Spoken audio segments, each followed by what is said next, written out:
Hello, everybody. Welcome along. I am a man on the edge, but I'm here, completely wired on coffee and caffeine.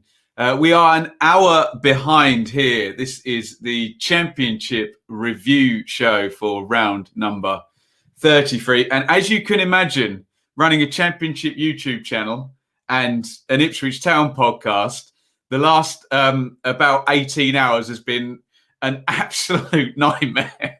Obviously, Paul Lambert was fired at 9 p.m. last night, so we hastily convened a Blue Monday pod. Thank you to those guys who were on it. I wasn't, but I was manning the Twitter at the same time. I did my Paul Lambert reaction this morning, first thing when I got up. And then, of course, literally, as I'm ready to write my tribal football column, Darren Moore is hired as the Sheffield Wednesday manager.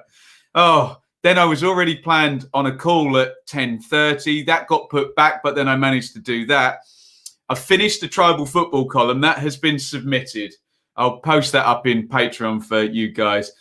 And I've just managed to upload in all the photographs. It has been the most ridiculous 18 hours of coverage. But we're here and we're going to do championship review for round 33. Let me write it in on the banner. Let me know if you can see me and hear me loudly and clearly. And I think I can relax now. This is the relaxing bit, isn't it? Actually doing the show and talking to you guys. But we're all prepped and we can talk about round number 33. Hi, everybody in the chat. Unbelievable support from you guys. I'm getting through the day. We've still got to do Heroes and Villains, and I'm recording Classics Reviewed with Dave later tonight for Patreon. It's never gonna end. But maybe I'll have a beer and relax with the missus after today is done. So you're gonna help me through this, guys. I need your input on each of the 12 championship games in round 33. Obviously, around a lot of arcing news narratives, particularly as it pertains now with Sheffield Wednesday, with a new manager in this morning, completely out of nowhere. And I even forgot. I did a 30-minute stream on that this morning, didn't I? Because I just couldn't give the time to do the prep. I'm living on the edge, as Steve Tyler and Aerosmith would say. Right, let's do the plugs real quick. We'll say thank you to Russ, a fan and now a friend despite Ben's terrible taste in football teams. Russ, channel legend and sponsor of the championship review show. I'm going to go blah, blah, blah, Patreon, blah, blah, blah, super chat, blah, blah, blah, hit the like button. You know the deal. Let's get into the action in round 33 of the championship. And here were your results on Friday night. Derby 1, Forest 1 in the East Midlands Derby. Saturday lunchtime, the first show of the Super Stream, or the first game of the Super Stream. Bournemouth 1, Watford 0. Then in the 3 p.m. kickoffs, it was Barnsley 2, Millwall 1, Birmingham 2, QPR 1, Blackburn 1, Coventry 1, Brentford 2, Stoke 1, Luton 3, Sheffield Wednesday 2, Borough 1, Cardiff 1, Preston 3, Huddersfield 0, Reading 0, Rotherham 0, Reading 1. Here comes the surprised voice. Swansea 1, Bristol City 3. And on Sunday, for the watch-along, a Sunday Super Stream, it was Wycombe 0, Norwich 2. And that is where we will begin. Get your comments in on Wycombe 0, Norwich 2, which many of you watched with me on the Super Stream. Professional stuff from Norwich, wasn't it? They stuck to the plan and it took them 51 minutes, but in the end, too much there for Wycombe. There are your teams. It was Stockdale in goal for Wycombe, Grimmer, Knight, Stewart and Obita, McClary and Onyedinma, Gape and Wheeler, Mehmeti and Ikpeazu. For Norwich, Krull in goal, Aarons and Janulis, Hanley and Gibson, Skip and McLean, Hernandez, Vrancic at 10, and the dynamic duo, Buendia and Pookie. And those two were at it again in the 51st minute. Take your eyes off Buendia. You're done. You can't see him in the picture, but he's just crossed that in. Number 7, Wheeler, just closed too tight. Once Buendia has turned him, he's done. crosses it in low. Pookie, early shot, deflection on the way through. And Norwich 1-0 up. Nice little surge from Wickham from about sort of 75 to 85. But Adam Eder comes on, set play, runs loose, poor from Stockdale in goal. Eder pokes it in for 2-0 for Norwich. The numbers tell us that Norwich good value for this win. 73 on the possession, 19 shots to 8, 5-1 on target, 4 big chances to 1. I said 5 minutes into the game, I said the watchword for Norwich is patience and the watchword for Wickham is concentration. Wheeler lost his concentration for 1 second. Norwich were patient. And of course, when you have Mr. Buendia and Mr. Pookie both playing well at the same time, oof, unstoppable in the Championship, aren't they? 5 straight wins there on the board for Norwich. 70 points from 33 games. And much as I love to repeat myself, the 10-year average figure needed for promotion, it may be different this season, has been 84 points. So if that's the case, Norwich can reach 84 by scoring just over 1 point per game for the remaining 13 games. If Norwich were to be even average over the next 13 games, i.e. 1.5 points per game, they're going to finish with 89.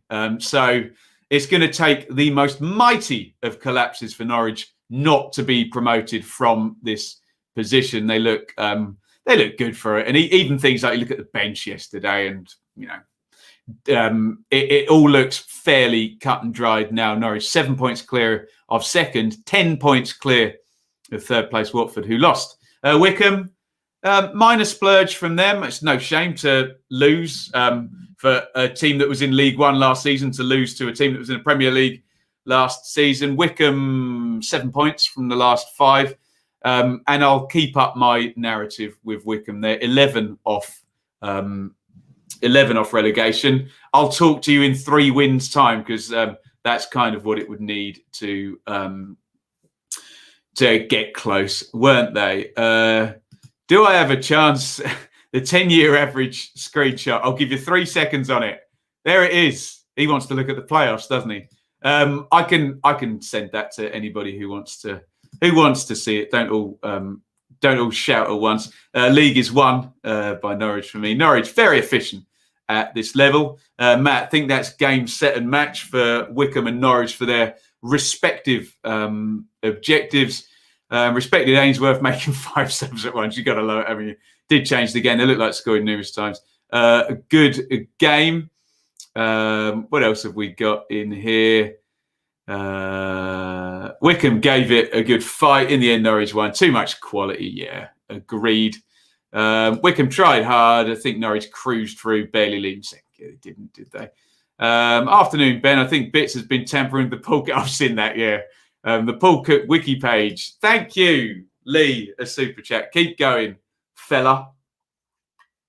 Wonderful stuff. I will, and I will keep going. I don't think there's too much to say on this one. Top beats, bottom. Both teams looking sort of likely in their respective outcomes.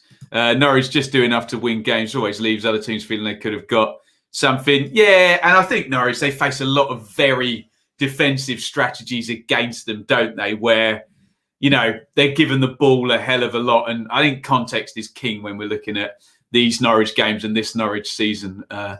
Particularly, let's talk about Brentford, who play Norwich in 2 days' time, says SofaScore, very excitingly.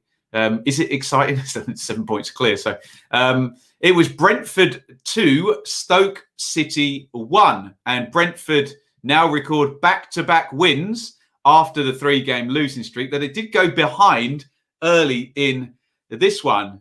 There are the teams. Raya in goal for Brentford. They continue with Sørensen at left-back covering Rico Henry. Expect that for the next 5 or 6 games, I would expect, while Henry and Janssen recover. Pinnock and Reed and Dalsgaard. Brentford possibly one injury away from a very disjointed-looking back four there. At the bare bones at the back there now, aren't they? De Silva, Janel and Godos across midfield. Marcondes and Norgard both on the bench, which is good news for the Bees. And Buemo, Tony's back. That's good news for them as well. Fosu up top for Stoke. Gunn, Suter, Bart, Chester, Smith and Norrington, Davis wide. Allen, Mikel, Thompson, Powell and Brown. And Brown is going to score a very, very early goal in this one. And Brentford do concede some silly early goals in the last 6 weeks or so, don't they? Look at David Raya. He's played a poor pass out. He feels he has to go and chase it down, squared across. I guess, is that Tommy Smith who squared it across? Can't see, blurry. Would he be that far forward that early into the game? I don't know. Jacob Brown, anyway, puts in 27 seconds for the opening goal. Here is the equaliser. What a strike. When we get to goal of the weekend, have a look at this one. Vitali Janelt going to spank that in, left-footed into the top corner. Great strike by Janelt. 1-1. And the division's top scorer gets goal number 25 for the season. Bit blurry, but flicked on. Very straightforward. Straight ball in, flicked on. Tony, right foot, sticks it in the corner. What a season he has had. I think I can remember my stats from the tweet I put out. 31 starts, 25 goals, goal every 107 minutes, projecting a 35-goal season if the remaining 13 games he replicates and plays every minute of the first 25. Sensational stuff from Ivan Toney. We won't look at the numbers, although actually they do tell us we will look at the numbers. Brentford 0 big chances, Stoke 2. So they did enough in this game without being at their excellent best. They will need to do more away at Norwich, you'd think, on Wednesday, but they've come out of a dodgy streak of 3 straight defeats. 63 points with 13 games remaining. I know it's a race, but we love to make projections, don't we? So even at 2 points per game, 89 would be their top total. It does look like they're very much playing for second place, Brentford. And it's just a case of, can they keep Watford and Swansea behind them now for the remainder of the season? For Stoke, they get close, they drop down. They get close, they drop down. And I had them in the playoffs at the start of the season. They are 7 points off with 13 games to go. A lot of water to go under a lot of bridges, but you prefer not to be 7 points off with 13 games to go. You prefer to be a bit closer than that. Can Stoke put together a run? The remainder of the season says they're not consistent enough. That could change in the remaining games. What are you guys saying here? Let's scroll down. Bees v Canaries should be a great game to watch, says Paul. Loving the Nespresso mug. It's full of water. Can you see it? I was scrambling before the show, Mel, uploading pictures. I managed to get the last one up while the intro was rolling, I have to say. So just threw some water in there. Bees v Canaries, great game to watch. Can't wait. Cannot wait. It's going to be tremendous. Raya. Yeah, Chris, I've got to give you this one on Raya. Yeah. Not had a good month or so in terms of mistakes. Needs to cut them out, doesn't he? 5:30 kickoff at Carrow Road. Of course, we will be there watching along. Tony, fastest to score 25 goals in Brentford history. I'm not surprised. Stoke have failed to win any of the last 9 away. Alan, Norwich v Brentford, really hard to call. Should be good. Yeah, and Norwich are in that lovely position of it doesn't matter if they draw it, whereas Brentford really are going to want to win it, aren't they? So Brentford Stadium. Always makes me do a double take. There you go. Looks like there are fans in the seats. Some clever design. It's the Championship. There's bound to be a major twist. Graham, all I can do is call it and project it. And when the twist comes, talk about it. I know what you mean. It may well happen. Yes, we should mention Jay. Rest in peace to Glenn Roeder, who seems to have been a very popular figure during his career. Stop Tony. Stop Brentford. We'll see. Yeah, we'll see. Every team has to have a key player, don't they? And stopping them is 9/10 of the law sometimes, isn't it? Let's move on. We've got to talk Watford. It was Bournemouth 1, Watford 0. So a bad day for Bournemouth, but for Watford, excuse me. But a good day and a helpful result for both Norwich and Brentford, who took 3 points out of Watford this weekend. And we'll talk about the handbags and the glad rags at the end of this game. But Bournemouth get the win. And you would say a first really good win for Jonathan Woodgate as manager in either caretaker or official capacity, which he is now until the end of the season. There are your teams. Begovic, Smith-Kelly fullbacks, Carter-Vickers-Cook centre-backs, Pearson-Cook, Lerma. He's going to have fun this afternoon. Stanislas, Danjuma wide, Solanke up top. Watford match up. They stick with their 4-3-3, which has been good for them. Backman, Firmino, Messina, fullbacks, Cathcart, Sierralta, centre-backs, Cleverly Hughes, Chalobah, Sarr, João Pedro and Sema. It's a settled-looking Watford team. The results have been improving away from home, so a hiccup here, but a good win for Bournemouth. And I think a concentration issue here. That's Arnott Danjuma finishing there, catches Backman on the near post. However, and this is the first bit of Jeff Lerma we've got to talk about, there was a stoppage, there was a foul and a free kick and yap, and push shove before this goal. A free kick just booted down the ground and they lose Danjuma. It must be Firmino. He runs from outside to in and puts it in. It's just a straight ball down the middle. It just lost concentration, didn't they, for a second, Watford? And everybody is going to lose their heads at the end. Jeff Lerma, well, he's about to push Tom Cleverly. You can see there, he's eyeing him up. Use whatever language you want here. Keep it clean. Lerma was winding up the Watford players. He was going into tackles and going down and staying down and yapping and answering back. Chalobah was subbed, I think, just to keep him away from Jeff Lerma, for goodness sake. But he pushes Cleverly here after João Pedro has fouled, guess who? Lerma. João Pedro gets the second yellow. He gets red carded. Jack Wilshere, who should know better, piles in and shoves someone. He gets red carded. And I think we all agree that should these two teams play in the playoff semi-finals or finals, Mr. Lerma may be in for some stiff treatment from the Watford players. But everyone's seen this type of behaviour from a footballer, the S-House approach. And if you wind up the other team and they get someone sent off and you win the game, then you come away, don't you? 2 big chances to 1 on the kind of XG stats for Watford. Yes, could have gone another way. Tight game. But Watford lose. They're on 60 points. Look, they're 10 off Norwich.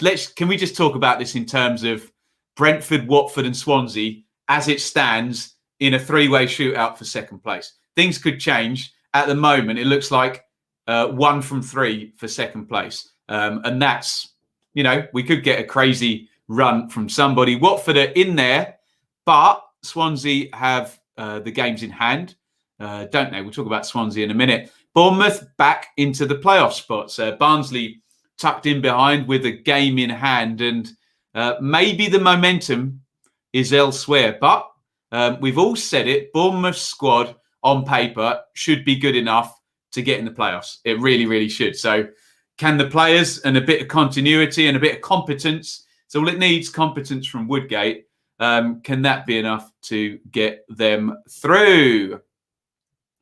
Let's have a look. Am I going to sing handbags and glad rags? I'll give it a miss. But yeah, you get in trouble for saying. Someone said handbags on American TV, and they got the old cancel culture treatment. So yeah, maybe I'll steer clear of that. Yeah, good luck to Steve Cotterill as well. He's had COVID for ages now, poor guy, hasn't he? Jack Wilshere banned or second? No, he'll get a 1-match ban, Paul, for that one.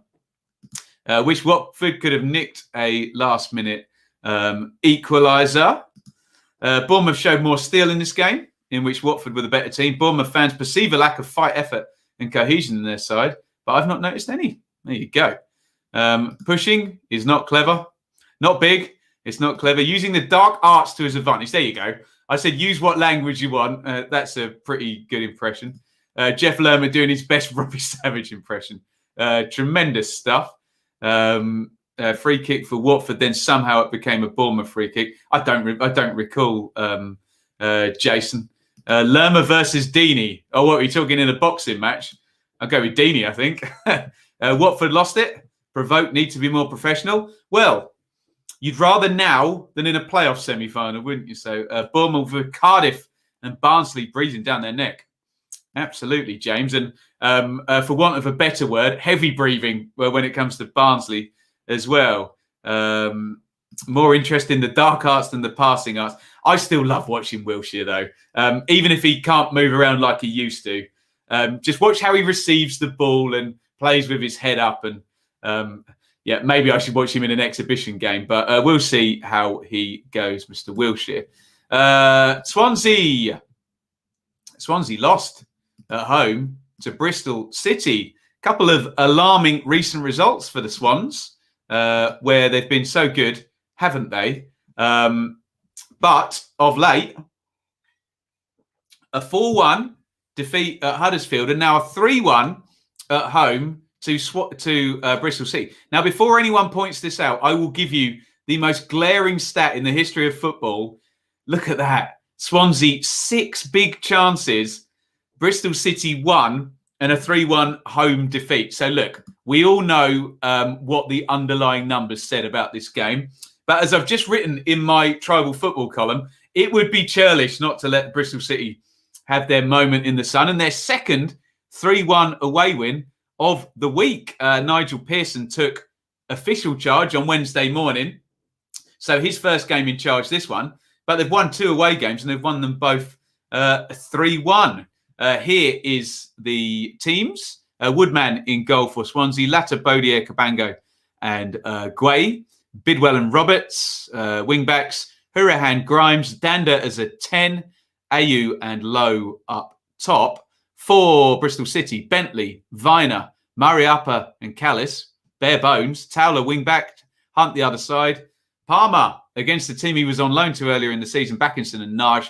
Jeju and Wells up top. Remember, Martin is out for the season for the Robins.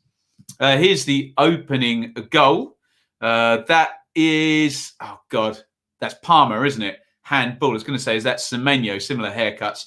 But Palmer with the handball, and up steps Ayew. Spot the ball. Bentley goes the right way. It's in the corner. But here comes the comeback. And that is Narky Wells. Nice finish, that one. Slid in, arriving onto that. 2 good goals from Wells this week in the first 2 Pearson games. Here is Casey Palmer sticking a corner straight into the back of the net as the players all gather in on the line. We saw Swansea do that to, who was it? Norwich, wasn't it? For, it was Brentford. The corner on top of the keeper. And a good fun one, this one. That's Semenyo smashing it in from on the line. Woodman with the clearance, charged down by Semenyo, loops up, and he follows it in to the net. And what a great win for Bristol City. Is it alarm bells for Swansea? I dare say with those underlying numbers, if they played that game 10 more times, they're probably going to win it a few times. But I said this for a while about Swansea, that it's tight, isn't it? If you look at Swansea's XG, the for and against across the season, there's not that much margin for error. You know, they're not creating a ton of chances and not conceding many. It's quite tight. They're not creating that many. They're conceding some and defending well, and the goalkeeper's playing well. But they've been excellent, Swansea, haven't they? And they've won many, many tight games. But just those 2 defeats in the last 3 games. We'll see. We'll see how they react to it in this 3-horse race. And they do, Swansea, have those 2 games in hand. However, after this defeat, if we add on the points per game for the previous 31, it won't take them 4 points because they're not at 2 points per game, are they? That would be 62. So essentially on points per game now, Brentford are ahead. So yes, Swansea's destiny's in their own hands, but the points per game projects them behind Brentford at this stage, even with the games in hand. Bristol City, well, You tell me. Let's see what happens now. Let's give Nigel Pearson some games and see. Let's be quite honest. And I know I've got lots of Bristol City friends in the chat. Not a sustainable, viable performance, conceding 6 big chances but winning 3-1. But come on, after the losing streak, we'll give the Bristol City. And they were like this earlier in the season, weren't they? You know, just able to win a game. There's obviously some quality there. Let's see if Nigel Pearson, like he has done most sensationally at Leicester, can shape this into a competitive championship team. Let's have a look at what you guys are saying. Oh, lots of Bristol City chat. I'll try and read as many of these as I can. George, what a second half. How we got a win from that as we were getting dominated in the first half. We got Bentley and Pearson to thank for the win. Very self-aware comment there. Well said, George. We should have been flying at the break, says Morgan. To be fair to Pearson, he changed to 4-5-1, able to press us more, stop us playing in the second half. Yeah, good comments. Alarming results for the Robins. Swans trying to get... Well, I didn't see that, so that's Paul's words there. John, first half Swans were all over us. Second half was the best I've seen us play this season. What a difference 2 weeks makes. The difference between a good human Holden to actually prove a manager is clear. We were getting battered in the first half. Good comments from all you Bristol City fans. Not claiming to be Brazil 1970, but that's the sign of a good manager who can see it going south and tweak and change. So good work. When you concede 3 goals, you don't deserve anything from the game. Well, if you score 5, you do. But I know what you mean, Liam. Massive surprise, this one. Hopeless in the first half. Very good in the second half. Deserved it on the basis of that. Pearson making a real effect. Swansea leaking goals. Yeah, I mean, 7 in those 2 games. And weird because the way they've gone in as well in that 6-minute splurge against Huddersfield and, this turnaround, it's... I don't know. Is it like if you can breach Swansea and keep at them, there's something there, but it's about that clean sheet and scoring that first goal. Great finish from Naki. It was a good finish, wasn't it? Not so how Swansea lost. That goes back to your point about being finely balanced. I would agree, Eli, because it's my point. Swansea not clinical enough offensively and defensively. Swans played well, but after riding our luck a lot of the season, it's probably a bit of karma. So why have we got so many self-aware fans in here? I love this. The best place to chat football here. Palmer gave away the penalty. And then scored from the corner, didn't he? I'm seriously worried about Swansea now. I think they could finish 4th. How Swans weren't out of sight by half-time, I'll never know. But if there ever was a game to show you need to take your chances, agreed. Agreed. And nobody mentioned the new manager bounce. James, it's mentioned in my tribal football column. Don't you worry about that. Let's try and get a couple more. Kelbourne, Swansea were poor against Cov. Don't surprise me that a better team than Cov won at Swansea. Difference between the first half and second. 3 centre-backs to the back 4. Should be competitive. There we go. Mark, can we have Nigel Pearson back? Worst sacking of all the countless sackings at Vicarage Road. And I agree with that, Liam. Shows they need a striker. I think Steve Cooper would possibly agree with you. I don't think he's pleased that a number 9 hasn't been through the door other than Victor Gyökeres, who's obviously now at Coventry. Anyway, interesting times up in that top 4. Let's move out of it and we talk about Reading, who won 1-0 at Rotherham. And Rotherham are sliding now. And we'll look at the bottom 3 in a bit, but a little bit of a gap has opened up. Only 1 goal in this one. Michael Morrison got it. Reading's playoff push. We'll talk about that in a sec, how viable that is, and we'll compare with the teams coming from further back to challenge the Royals, who frankly have been there all season, haven't they? There are your teams. Rotherham, Johansson, Harding, McDonald, Robertson, Giles Olasunde, Crooks, McDonald, Wing, Ladapo and Smith. So he goes with a front 2, Vaughan. Looking at now a 3rd championship relegation with the 1 club. I was talking with our Rotherham correspondent, Iain, about this. We think that would be unprecedented. I need to do my research. Raphael in goal for Reading. Yidam, Morrison, Moore, Richards. Reading fans will be pleased to see that back four for the first time in a while. Semedo, Laurent, Rinomota a bit further forward. Elise Ajaria, Lucas Zhao up top. And Michael Morrison gets his second goal in recent weeks. Scored that ridiculous goal at Bristol City, didn't he? Where he didn't appear to have control of the ball at any point in the move and still scored. But there is the goal. He certainly got control of that. Heads it down and striker's instinct there. He moved like Gerd Muller to pounce in and score the goal. And the only goal of the game, was it a viable win for Reading? Tight game by the numbers. Having not watched all 90 minutes, I wouldn't care to comment on how comfortable Reading were in terms of defending the lead. But what I do know is sometimes, though, what those numbers don't reflect is, as I say, how comfortable a team are when they're leading and happy without the ball. And we do know, having seen Reading plenty of times on the channel this season, that Reading are pretty good without the ball and defending a lead. There they are, 54 points from 33. The underlying narrative we've had on the channel for a couple of weeks, and obviously be prepared to be proved wrong, is that Reading, other than those first 8 games, if you then take the rest of the season's form, Reading are just underneath a playoff team. So we do need, in the points per game, a little bit of a pickup in the last 13 for them not to get passed by Barnsley and Cardiff and Bournemouth behind them. But they're in there on merit, which is true. And they are a well-drilled team with good players and some injuries. However, they do need to just trend upwards a little bit if they're going to stay in that position. And like I say, they've been there all season, haven't they? Rotherham, it's worrying now, isn't it? The rising tide has stopped well and truly down at the bottom there.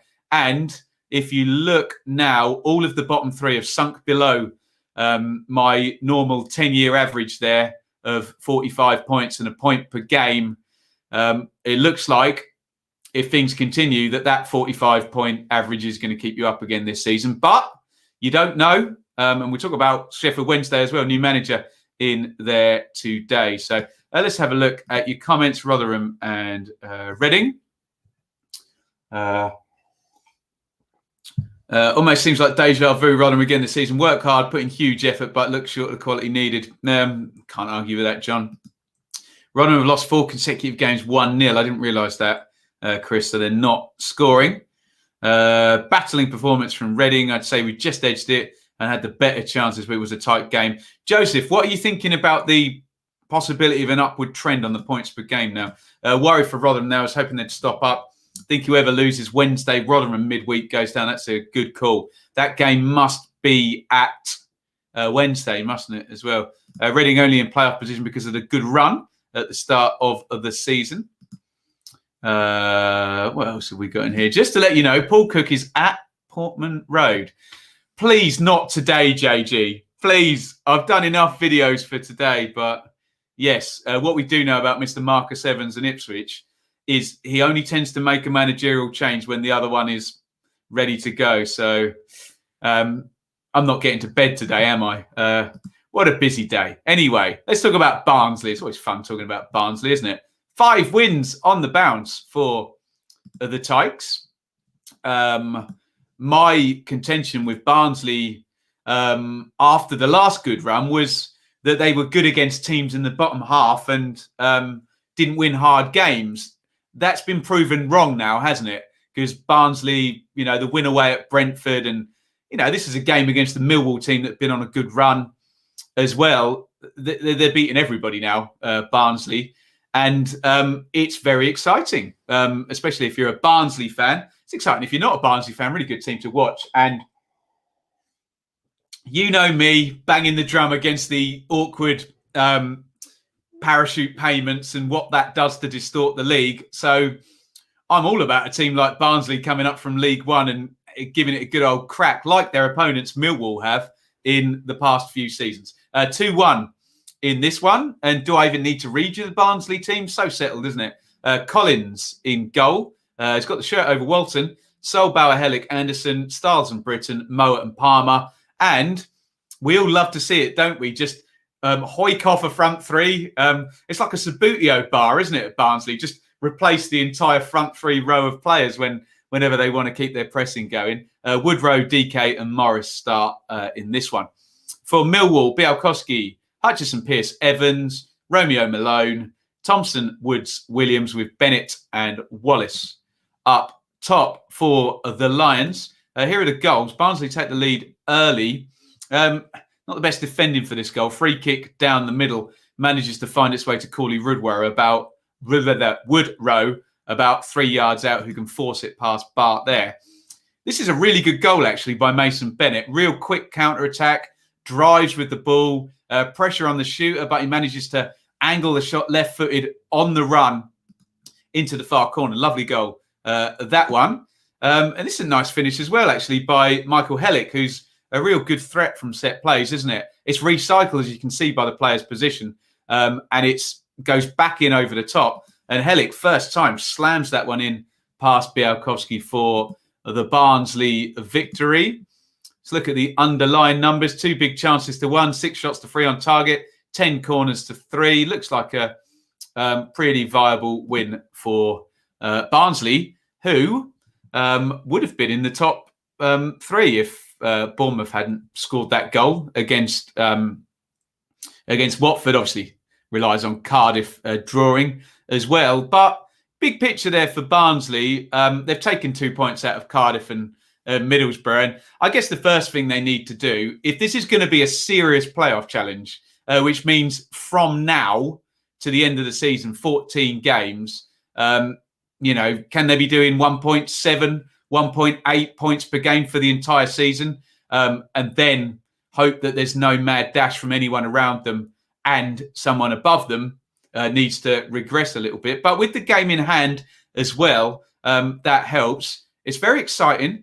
I don't want to get carried away yet. They've got themselves into the position now. And in the words of Alf Ramsey in the World Cup final, you've won it once, now go and win it again. There's very much a sense of, okay, brilliant, now keep it up and see where it leads you. And of course, there's Bournemouth above them with a stacked squad and Neil Warnock and Mick McCarthy right behind them. So it could be a fun chase, couldn't it? Millwall just dropped off now. Good run, but 2 points in the last 3. Rare defeat, though. Only 8 defeats all season. That is less than 2 of the top 6 for Millwall. But draws will kill you in the end, won't it?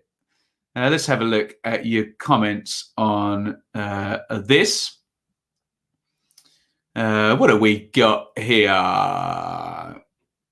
There we go. Anthony, we look good at the moment. Still feel we'll be sussed by Suston teams will play the channels to get our defence turned like the Millwall's goal. I'm a pessimist, by the way. And there you go. There's the exact opposite. We are going up. Say we are going up. Poor game, but successful teams get points when they don't play well. Yes, they do. And there's a really good chat with Paul Merson, actually, talking about Arsenal under George Graham. And he said exactly that. He said, whenever I was in a title-winning team, you only really play well and it clicks, 5+ times a season. A lot of the times you are just churning it out and muscle memory. It can't be blistering like it was against Brentford every game. So, yeah, fair point. Last time we did 5 wins in a row was 96-97. We got promoted and QPR stopped that run. We got QPR next game. Oof. Omens. Despite losing the Wallace-Bennett front line, don't look too bad. A lot of pace, Jimmy, in there and dribbling ability, as long as Ryan Woods learns to play forwards and not sideways all of the time. Scrappy first half, James. Seen the stats showing that teams play a lot more long balls against us compared to other teams. I'm not surprised with the press and the high line, very dominant. If I'm playing against Barnsley at the moment, particularly for the first 20, 25 minutes, just to get a foothold, I'm like, okay, look, just don't get hemmed in your own third. Get them on the turn and stop that crazy press. I think Bournemouth were the best at it, didn't they? They won 4-0 at Oakwell, doing just that. Swansea did the same, didn't they? Reading need to improve to stay in the top 6, but we have players to do it. Could see Barnsley overtaking us. We didn't deserve anything out of the game, but irked by the offside goal given. Pass, I'll plead the 5th on that. Barnsley not lost to a non-top 6 team since November. Yeah, and now they've started beating top 6 teams as well. Would love to see Barnsley in the Premier League next season. Barnsley are playing well now. Watch Tykes TV and they are loving it. Fair play to them. Absolutely. Millwall goal symbols of Blackburn. No doubt we'll see a few more of those between now and the end of the season. Barnsley doing great, but I think they'll fall short of the playoffs. Can see it being a shootout between Reading, whoever is 7th, 8th, 9th for the final spot. Ben, keep it between you and me. Don't tell other teams how to break. Hey, look, there's plenty more knowledgeable people than you or I, Anthony, working at football clubs. They'll know. Don't worry. But as we always say, there's a difference between knowing and being able to stop it, isn't it? It's like everyone was saying after Barnsley beat Brentford. Oh, there's the blueprint to beat Brentford. And I'm like, okay, go ahead then. Go on. Organised, coordinated press for 90 minutes. Go on. If you can coach it, you'll beat them. Fine.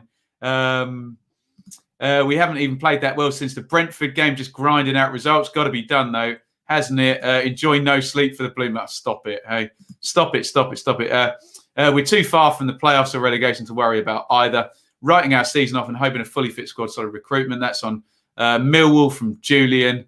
Feel like Barnsley are on too far of a run for it to be called a fluke. Fair play. Yeah, I don't think anyone's calling it a fluke. Barnsley. Yeah, I think Barnsley's fixtures even out, but Benjani, he was a good player, wasn't he? We said this so many times. We look at the fixtures and project someone to go like that, and then they lose 3 on the trot or something stupid, don't they? So, QPR, Birmingham, Derby, Bournemouth next week. Barnsley, Bournemouth could be a really big game if they're still around there. Barnsley have to be careful playing a very high line at the back. They drop back second half. Millwall will have to put in a good effort to finish 8th for the 3rd time in 4 seasons.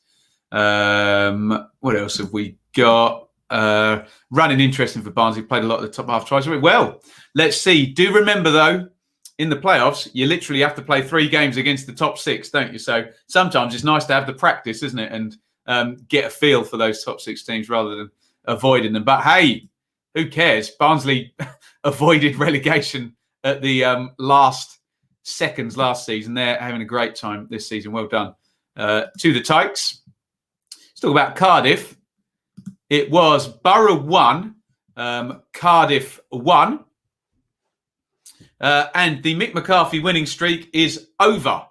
Just the 6 games for Mick, but he's still undefeated. 6 wins and 3 draws for him at Cardiff. Outstanding form from them. But who would have guessed it? A McCarthy-Warnock game ends in a draw. There are your teams for Borough: Bettinelli, Jugsteel, Hall, Fry, Boller. Return of Hall will be good news for Warnock. Tavernier, McNair, Howson, Assombalonga, Watmore, Mendes, Lang. For Cardiff, Phillips, Morrison, Flint, Nelson, NG, Bennett, Volks, Pack, Wilson, Murphy, Moore up top. I read that in a very disjointed way, didn't I? My apologies. There's the opening goal. I suppose disjointed would be the right thing you'd expect from a McCarthy-Warnock game. And look at that, a special. Long throw in from Volks, flicked header by Morrison, who has got to stop that celebration. That is awful, isn't it? Stop doing that, Sean. You're a great player, but stop it. And he just flicks it into the back of the net for his 2nd goal in 2 games. Here's the equaliser. Look at both of those goals. Forced over the line by, is that McNair? I can't even remember who scored. SofaScore will tell me. Paddy McNair, 82 minutes. Warnock denying McCarthy the 6th straight win at the last. Look at that from Mick. 2 shots, 2 on target, 1 goal in the point with 39% possession. You got to love it, haven't you? 1 big chance to 0 for Borough. Looks like they kind of edged that, but Cardiff are not giving anybody anything at the moment and not losing to anybody at the moment. However, they were passed by Bournemouth and Barnsley this past game week. Although, look at where Cardiff are and think about where they were. And everything is looking very, very rosy for the Bluebirds. For Borough, 9th position, 5 points off the playoffs. They kind of have the air of Stoke, don't they, where they've been there or thereabout for most of the season, but not quite managed to be consistent enough to to look at it like that much of a viable challenge. They need a run. But hey, if you wanted a manager to win a load of games on the trot at the end of the season, and it wasn't Mick McCarthy, you'd probably want it to be Neil Warnock in the Championship. He's done that before, got on streaks at the end of the season and got teams up. So we'll see. Let's have a look at your comments. Are you sure the return of Hall is good news? And the Borough fans are clamouring for Archer. Yes, I'd heard about the Bettinelli thing. Interesting. What do we got here? Middlesbrough played okay, says David, but that's typical of us all season. We play the form teams and can get a result, but can play Rotherham and get stuffed. So inconsistent this season. Warnock having none of the winning streak. Absolutely not. What else have we got? Oh, here's Paul Lambert in here in the chat. Goodbye, Paul. It's been nice, has it? I worked with Paddy McNair's uncle Norman. Lovely stuff. He was good at heading footballs too. Oh, that's a tremendous stat, Jason. McCarthy and Warnock's 2,480th match in charge combined. Is that true? Are they both over 1,000? Isn't someone really, really close to 1,000 in terms of league games? But if that's true, that's sensational. Didn't both goals come from long throws? Beautiful. You've got to love it, haven't you? Bottom teams fighting relegation is a tough run in. See Brentford versus Barnsley. Yeah, exactly. Right, I think we are all there. Ben mentioned Cardiff and didn't do his Mick McCarthy impression. There you go. I'll give it to you. Give the people what they want. I'm wired. I'm keeping going. Right, we've got to talk about Preston.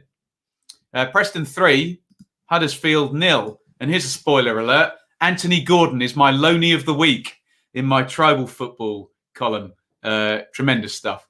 3-0. And the Huddersfield slide continues. Hefty defeat, and especially given Preston's home form, they'll be very pleased to win this one. Absolute peach of a goal in this game as well. Iverson in goal for Preston. Vandenberg, Story, Hughes and Cunningham. Brown and Whiteman. Sinclair, Potts, Gordon and Evans for Huddersfield. Schofield, Edmonds Green, Keogh Sarr. Bakuna and Pippa. Vallejo and O'Brien. Holmes, Campbell and Benza up the top. Thank you, SofaScore, for resetting in the middle of me talking. Let's have a look at the goals. And there's the opener. Yeah, Brad Potts following in Sinclair's shot. Sarr just can't get behind it and sort his feet out to block that on the goal line. Nice finish there from Ched Evans for 2-0. I think it might take a little bit of deflection, actually. First time finish. And this is an absolutely brilliant goal. Check this out. The still in no way does it any justice at all. Beautiful ball through. I think it might be Whiteman. Forgive me if I got that wrong. Barkhazen with a brilliant assist on the run outside of the right foot. Arcs it behind for Sinclair. First time shot. Arrows it in the far corner as Schofield's coming back across his goal. He hits it past him. Brilliant goal. Bear that in mind for goal of the week when we get to that in a few minutes' time. And it is 3-0 to Preston, who, as I keep saying, are kind of fashioning a new team now, aren't they?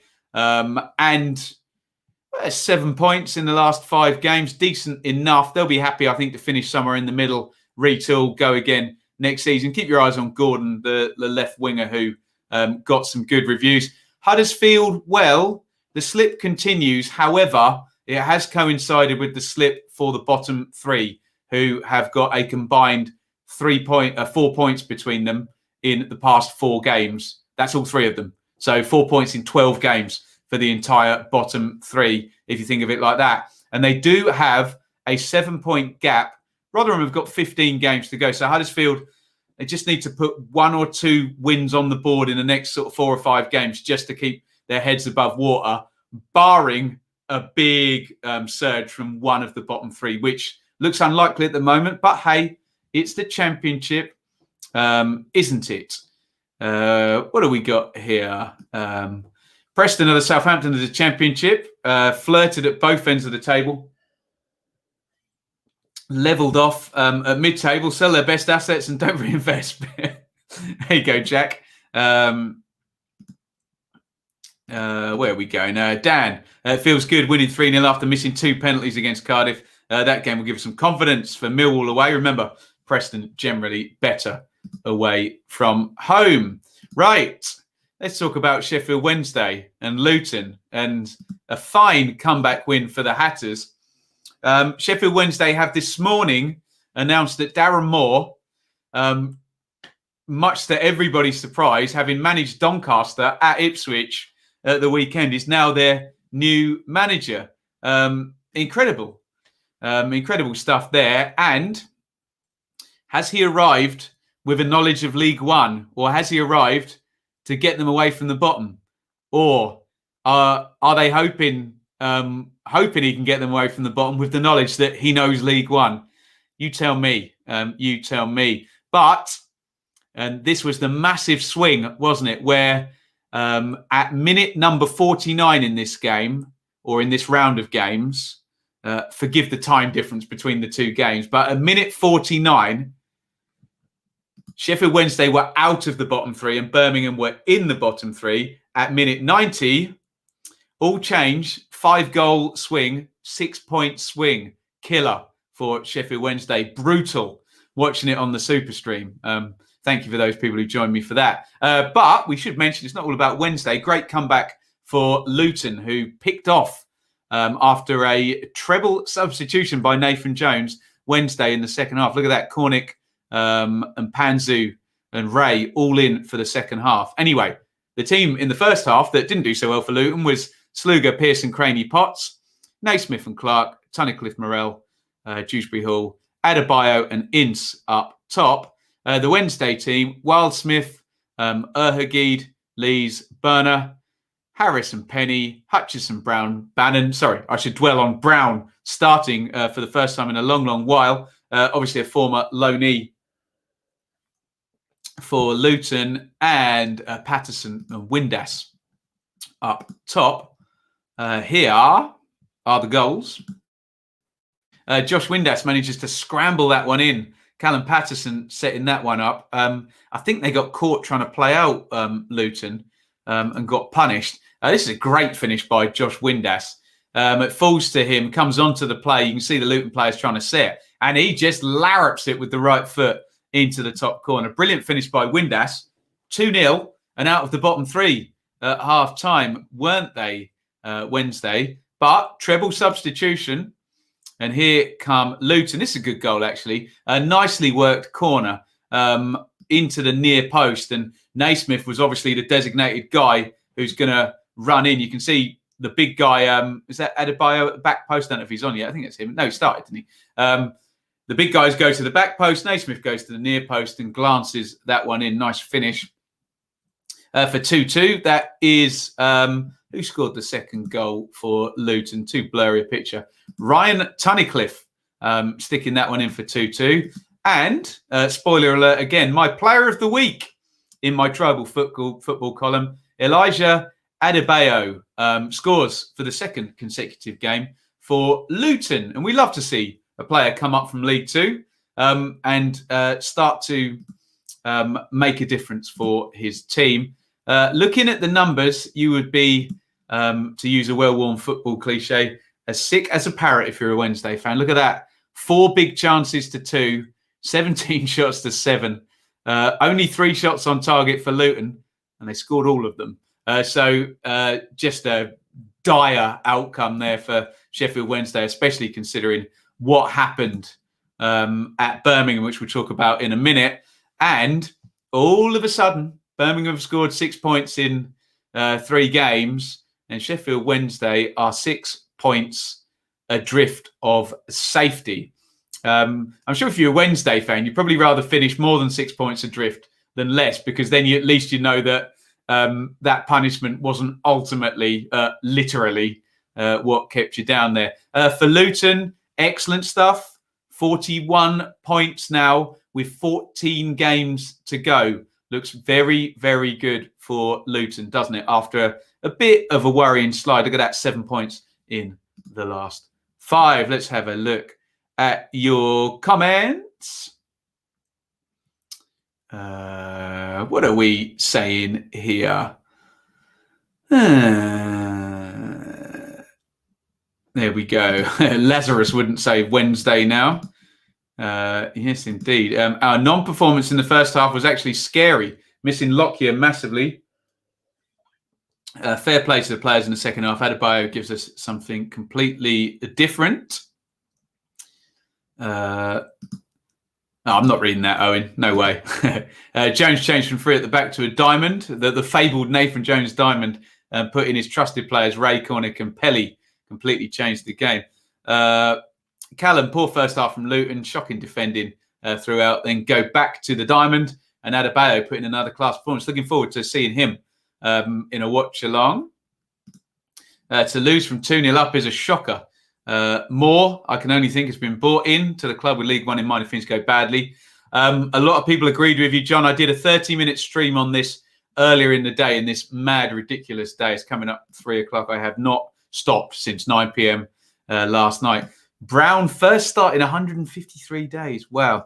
Luton really needed that one. A loss at home to Wednesday wouldn't have looked good. Absolutely not. Anything else? Such a shame when Luton get to their new stadium. I love going through people's back gardens to get to my seat. I have to say, I love the Kenny, but I'm quite fed up of looking around posts whenever I go to Luton. So bring on the new stadium for Luton, and let's hope they're in the Championship when it arrives. They certainly look like they're going to be there next season, don't they? Moving on, Blackburn 1, Coventry 1. I suppose a reasonable point for both, considering other teams are losing, and it ends Blackburn's losing streak, although they have punished teams that have gone down to 10 men this season, and they did play the last 7 minutes against 10 with Østegård being sent off. There's your Blackburn team. Kaminsky in goal, Nyambi, Lenihan, Branthwaite, Douglas, Evans, Travis, Rothwell, Brereton, 2-2 for him, Armstrong, Elliott, Wilson in goal for Cov, Østegård, McFadden, Hyam, Darbo, McCallum, Kelly, Shipley, James, Walker, and Biamo. Let's have a look at the goals. And there we go. No, wrong game. Sorry, spoiler alert. There's the opening goal. It's a great goal by Ben Brereton. Easy for me to say. Nyambi's ball ends up at him. I think, did it take a deflection on the way through? It's a really nice finish by Brereton, though, because he kind of gives everyone the eyes and sticks in the far corner, but he drifts it in beautifully with the right foot. Lovely goal. Here is Matty James following in there. I think Tyler Walker's knocked it down. You can see him in the back of the picture there, just looking on, and James pops it home. In terms of the numbers, decent performance by Coventry by the look of it. 3 shots to 2 on target. 1 big chance apiece, though. Looks like a tight game. And a draw was the outcome. Have a look at the table. Blackburn end the slide. They would obviously prefer a little bit of an upward trend between now and the end of the season. Strange seeing Blackburn. They're capable of, going on a nice run and securing a load of points, but not been going well for them of late. Lots of different permutations of lineup, which is always a worry as well, isn't it, when you see managers dropping into that kind of methodology. For Coventry, 35 points now, 6 above relegation, 13 to play. As things project at the moment, 45 would keep them safe, wouldn't it, with nobody nearer points per game. So if Coventry can do what they've done for the rest of the season and hit a point per game, and we were to add 13 on, 48 would be, I think, certain of safety if there's no big surge from those teams at the bottom. None of them are looking likely at the moment. Let's get your comments. Matt stops the rot. Brereton should be starting. I think he probably will, won't he now? However, only 1 shot on target in the second half for Rovers. Worrying fixtures coming up too. Thanks, Matt. Nathan, a good point for us and a decent performance as long as we build off the draw and don't go on a losing run. Agreed. Blackburn, season a write-off now. Deserved point for Cov. Need to keep their heads above water. Callum will take the point against Blackburn, considering Heyman or O'Hare started on the bench. I hadn't spotted that. We played the last 15 minutes with 10 men. Godden back from injury now. Could be on the bench tomorrow. Can't see Hamer being at Coventry long. He's a good player. Isn't he? I think I said they'd both lose. Well, neither of them won. There you go. Right. Friday night was Forest versus Derby. And as Forest Derby matches have a habit of, and local derbies have a habit of, tight game, ends 1-1. It was Garner gave Nottingham Forest the lead in the first half, Kazim Richards with the equaliser in the second half. There are your teams. Marshall in goal for Derby, Byrne, Wisdom, Clark, Buchanan, Bird, Shinnie, Waghorn, Knight, Yoshviak, Kazim Richards, Samba in goal for Forest, Christie, Ribeiro, Figueiredo, Worrell, Garner, Cafu, Knockhart, Kravinovic, Freeman, Murray is the team. Here are the goals. I should have done QPR first. Sorry, I'll do that one in a minute. My bad. I just looked, the pictures are in the wrong order. Garner manages to slip this one through. Recycled set play. Very bad goalkeeping by David Marshall, who later goes off injured. This one goes right through his hands. It was looking like we were going to get a typical Chris Hughton nab a goal, get a win. And it would have taken something like this. It's a great strike by Colin Kazim Richards, who rifles that one in the corner. Beautiful strike. And the game ends 1-1. Spoils are shared. Tight game, wasn't it? Look at that. 13 shots each. One big chance to nil in Derby's favour. Take a point, move on. And both Forest and Derby, I'd imagine, will continue to trend upwards. Be interesting to see who finishes higher. Look, Derby have got a game in hand. They're 2 points behind. Both sides have been in vastly improved form compared to the start of the season, and we'll look at next season with great positivity with their respective managers, Rooney and Houghton. Let's have a look at your comments on this one. Yeah, I'm not going to read any comments out about handballs or decisions or anything of that nature. Can't be bothered with the point scoring. We'll leave the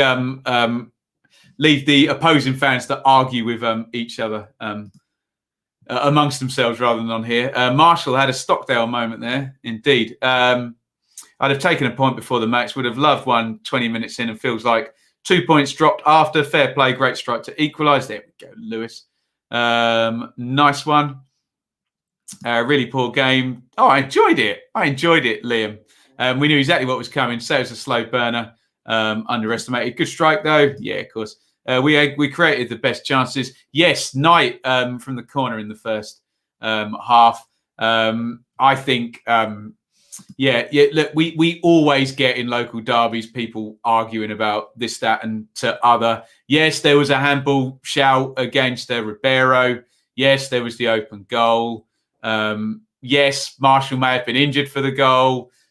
All the caveats, they all happened. They all occurred. Both teams reacted to them and neither of them won. So it is what it is. And yes, of course, if it was in the Premier League in September and they VAR'd the goal, it probably would have been disallowed. But we're not in the Premier League. There's no VAR and it's not September. So it was 1-1. So there we go. We've been good at holding on to wins recently. Agree with that, Ben, from a Forest point of view. Right, finally, sorry, I should have done this one previously. This shouldn't have been the last game. But it was a great win for Birmingham coming from behind against QPR. And Halilovic with the winning goal in this one. Again, bear that one in mind when we're talking about, we'll do Team of the Week and Goal of the Week after this one. There are your teams here for Birmingham: Etheridge, Colin Dean, Clark Salter Pedersen, Sunjic, Harper, Gardner, Sanchez, Bella, Hogan, brother, up top. And QPR really settled now. Dykes out. Chair on the bench as well. Dieng in goal, Dickie Cameron Barbe, Kane Hammerlinen, Bull Johansson. Willock starts. I think Rangers fans are quite pleased about that. Bon and Austin, the goal machine, up top. And the goal machine was working on on Saturday, wasn't it? There he is at the back post, just clipped in from the right-hand side. Is that Steph Johansson put the cross in? Austin sticks it home. But as part of our 6-point swing and 5-goal swing, here come Birmingham City, and that is Christian Pedersen, bit blurry, rising to head that one in. And this is a great goal from Halilovic. Look at that, just works it onto his left foot. Dieng, who's a good goalkeeper, leaves the gap, and Halilovic pings that right into the corner. Great comeback win. And Birmingham, tight game, 2 big chances to 1. Birmingham have 6 points in 3 games. And broken record, Ben, here I come. 2 points per game at any time in the season is worth having. If you're in the bottom 6, it's really, really worth having. And 2 points per game across 3 games, especially given the low tide now at the bottom after the rising tide. Really, really good news. And it's given a 5-point gap now between Birmingham and Rotherham. Yes, there are games in hand, but Rotherham currently projecting less than a point per game. That would not eat into the Birmingham advantage sufficiently were they to continue their points per game in those games. QPR, well, it's the end of a really, really good run. But again, like Luton and Forest and Blackburn, well, not Blackburn so much because they've been trending downwards rather than upwards, a decent total, 40 with 15 games to go. You should really be well clear by the end of this with that total. At this time, there we go. Halilovic changed the game against Wednesday and again against QPR. There we go. Maybe we'll see him get a start. Got mugged first half. Never known a goal come against the run of play like that. Second half, more even. QPR should have scored to make it 2-0. Made to regret that. Finally won at home for the first time in a while. Evidently, QPR put in a tired performance at Preston, and here they shipped 2 in the last 10 minutes. Not much flexibility in the squad. Right, let's do Team of the Week, and you can get your suggestions in. Please don't automatically vote for the team you support. It's so boring. Honestly, if someone else did well, don't make the first thought for the team you support. If it is, then fine. But it gets really boring. And believe me, I do a lot of these polls and it happens a lot. Right, let's go for the winners. You could go for Bournemouth. You could go for Barnsley, 5 straight wins. You could go for Birmingham with the turnaround. You could go for Brentford, 2 straight wins. You could go for Luton with the massive turnaround for your team of the week. You could go for Preston, finally winning at home convincingly. Reading, you could go for Bristol City, 2 good wins for them this week. You could go for Norwich, who did the business against Wickham. They found their way through that game, didn't they? I'll give you a few more seconds to vote for that one. And we'll have a look and decide our team of the week. In my tribal football column, I went for Bristol City, and that was kind of on the basis of 2 games. Let's see what you guys are saying. Bristol City, Luton, Bristol City, Barnsley, Luton, Bristol City, Norwich, Luton. So fairly mixed. Most of the votes there for Luton and for Bristol City. We'll have a little look at goal of the week. And let's put up a few more. What else have we got? Luton, Bristol City, Luton, Barnsley. There we go. Right. Let's think about goal of the week. Again, please don't just vote for the team you support, for goodness sake. So I put the poll up. Those were the 4 that I chose. You're more than welcome to pick your own goal. Just don't give me the whole, how can you not have this goal in there? You're a fraud. No. Just suggest your goal, for goodness sakes. Oh, God, it grinds my gears. So the Luton, not Luton. The Derby goal by Colin Kazim-Richards has come out on top there with 47% of 221 vote. Janelt second. Halilovic third. And my favourite, comes bottom. So there you go. I'm in the minority. My favourite was Sinclair's goal for Preston against Huddersfield. Beautiful build-up and an assist. But we got a few foot-like a traction engine goals there, particularly from Kazim Richards and Janel Halilovic with a lovely curl, a bit more finesse on that one. Let me know what your goal of the week was. Get them in the comments right now. What are you guys saying? Oh, dearie me. Tyler, you're breaking the rules. You just voted for Barnsley when you support Barnsley, and then you've suggested Michael Hellick's goal. Come on, guys. Think of all 24 teams. It's all about the whole division, this channel, not just the team you support. And Sean, I'm telling you the same thing. No, I'm not having it. Did you not see Preston's goal? Adebayo's was just a header at the back post, dearie me. Right.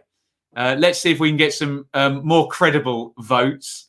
And he's gone for Palmer, who scored from a corner and he supports Bristol City. Come on, guys. You can do better than this. Janel, Bennett, Janel, Naki, Halilovic, Janelt, Ida.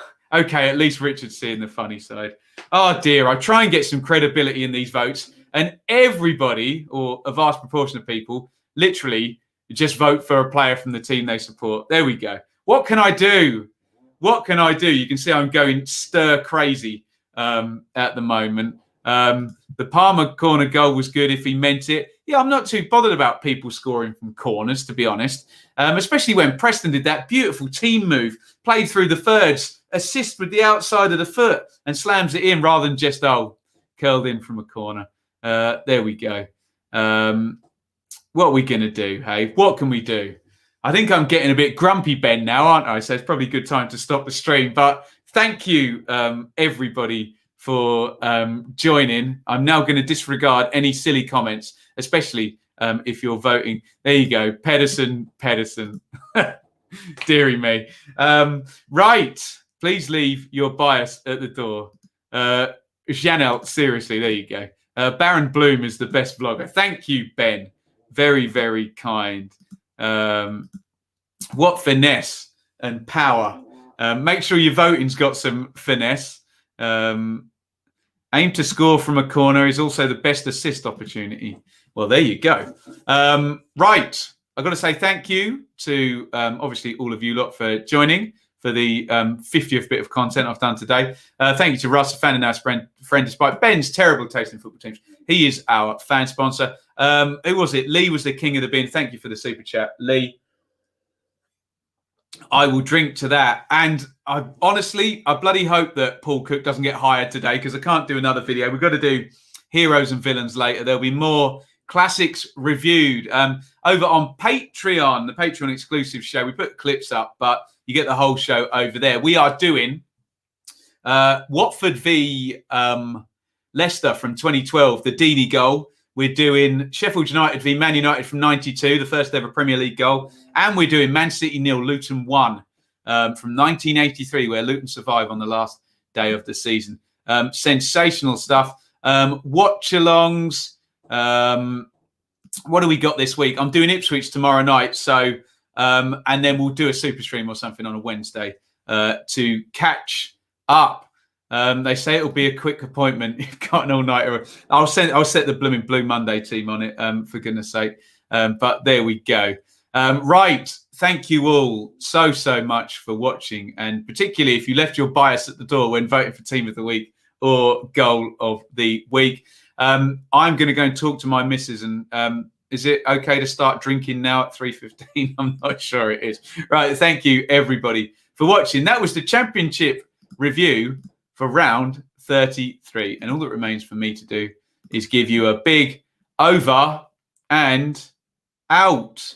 Woo! Thank you so much for watching. If you enjoyed this video, please hit the like button to see more videos from this channel. Hit the subscribe button and to be notified every time we upload. Ring the bell for those notifications to come through on your device. If you really want to support the channel and me as a content creator, I will be eternally grateful if you head over to the merch store and grab something, or support over on Patreon, patreon.com/Benjamin Bloom. Thank you for your time. Go and watch another video.